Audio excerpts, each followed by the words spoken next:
Class 9 chapter 12 Heron's formula exercise 12.1 का question number second हम करने जा रहे हैं। मैं पहले फटाफट से आपके लिए क्वेश्चन पढ़ देती हूँ। The triangle side walls of flyover has been used for advertisement. एक फ्लाईओवर है और वहीं पर एक वॉल बनी हुई है और उसकी जो साइड्स हैं वो जो हैं वो एक ट्रायंगल की शेप में बनी हुई हैं। Sides the triangle side wall, यानी कि जो वॉल है उसकी जो शेप है वो एक ट्रायंगल की शेप की है। The side of the walls are 122 metre, 22 metre and 120 metre. ये तीनों साइड्स दे रखी हैं उस वॉल की, ठीक है। The advertisement yield an earning of ₹5,000 per metre square. और उस जो पर ईयर के हिसाब से अगर हम बात करें तो एडवर्टीजमेंट से जो मिलता है यानी कि जो अर्न होता है वो 5,000 रुपीज़ अर्न होते हैं। अब कंपनी क्या कर रही है? Company hired one of its walls for 3 month. Company 3 महीने के लिए वो हायर कर रही है किसको? उस वॉल को एडवर्टीजमेंट के लिए। How much rent did it पे? तो उसे कितना रेंट पे करना पड़ेगा? तो सबसे पहले यहाँ पर हम एरिया ऑफ ट्रायंगल निकालेंगे, देन हम बता सकते हैं कि कितना जो कंपनी है वो पे करेगी रेंट। ओके, तो सबसे पहले क्या जो चीज़ दे रखी है उसको हम लिखते हैं गिवन। गिवन क्या है? साइड। तो एक साइड जो है वो है हमारी 122 मीटर, ओके।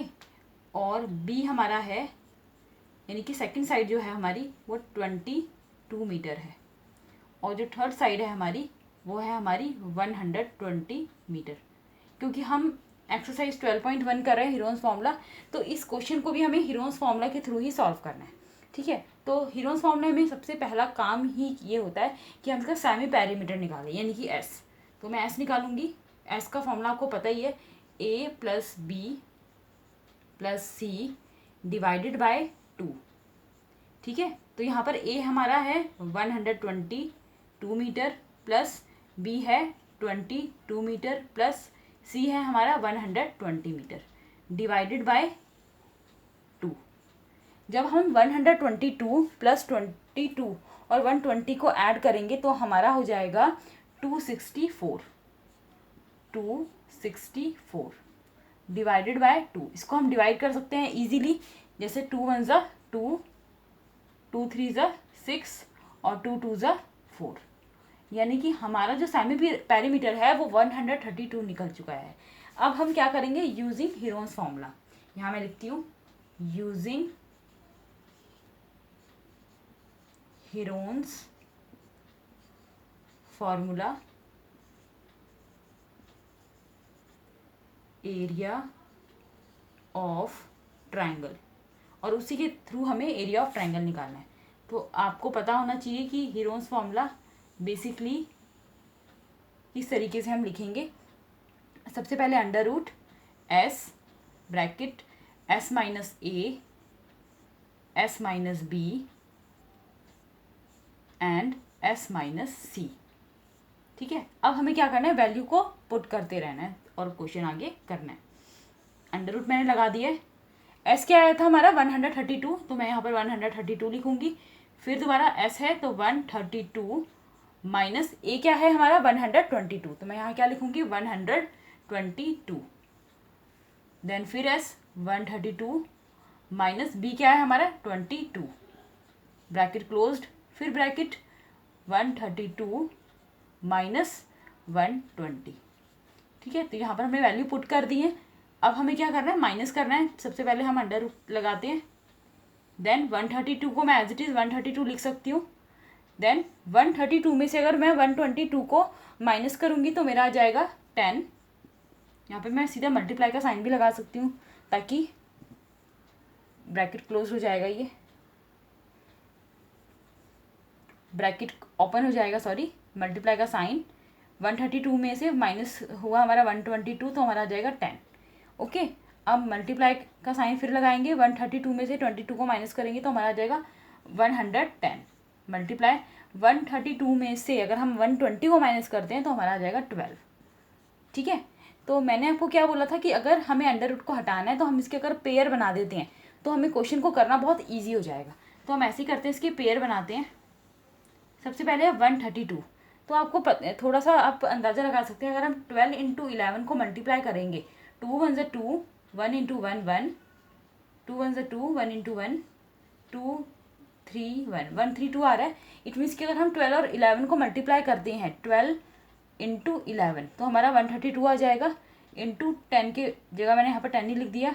अब देखिए 110 है, 110 को मैं 10 इंटू 11 भी लिख सकती हूँ, 10 इंटू 11, तो मैं यहाँ पर ऐसे लिखती हूँ 10 इंटू 11, ठीक है, मल्टीप्लाई 12। तो आप देख सकते हैं कि यहाँ पर हम अब पेयर इसके बना सकते हैं। ये 10 का पेयर बन रहा है, ये 11 का पेयर बन रहा है और ये 12 का भी पेयर बन रहा है। तो क्योंकि सबके पेयर बन रहे हैं इसीलिए अंडर रूट पे कुछ भी नहीं बचेगा, ठीक है। तो सबसे पहले मैं लिखती हूँ 12 मल्टीप्लाई में 11 मल्टीप्लाई में 10, ठीक है। अंडर रूट लगाने की इसलिए रिक्वायरमेंट नहीं है क्योंकि सबके पेयर बन चुके हैं। अब हम सीधा इसको मल्टीप्लाई कर सकते हैं। 12 इंटू 11 अभी हमने मल्टीप्लाई किया था, 132 होता है, उसमें मल्टीप्लाई करेंगे 10 तो हमारा क्या हो जाएगा 1320 मीटर की स्क्वायर। ओके, तो ये तो हमारा एरिया आ गया किसका, वॉल का। लेकिन इन्होंने हमें क्या पूछा है कि आपको 3 महीने यानी कि 3 मंथ के लिए आपने हायर की है वो वॉल फॉर द एडवर्टीजमेंट, तो आपको कितना पे करना पड़ेगा। तो यहाँ पर हम क्या लिखेंगे, मैं आपके लिए यहाँ पर आगे लिख देती हूँ, ठीक है। रेंट फॉर एडवर्टीजमेंट, एडवर्टीजमेंट के लिए, रेंट फॉर एडवर्टीजमेंट किसके लिए, फॉर 1 ईयर। अगर हम बात करते हैं फॉर 1 ईयर तो कितना पैसा देना पड़ रहा है, कितना पैसा 5000 पर मीटर की स्क्वायर। ओके, लेकिन हमें क्या करना है, हमें 3 मंथ यानी कि हमें सिर्फ 3 मंथ के हिसाब से निकालना है। तो हम क्या करेंगे, रेंट फॉर 3 मंथ।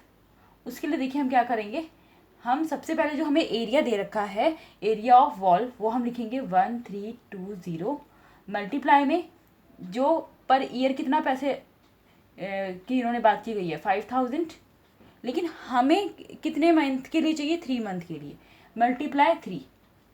लेकिन यहाँ पर हमें नीचे हमें क्या लिखना होगा 12। रीज़न बीइंग कि क्योंकि उन्होंने 3 मंथ बोला है, ठीक है। तो 1 ईयर में कितने मंथ होते हैं, 12 मंथ होते हैं, और हमें 3 मंथ के हिसाब से जब हम लिखेंगे तो हम 3/12 हमें लिखना होगा। अगर इन्होंने 2 मंथ लिखा होता तो हम 2/12 लिखते। ओके, अगर हम इन्होंने 5 मंथ लिखा होता तो हम 5/12 लिखते।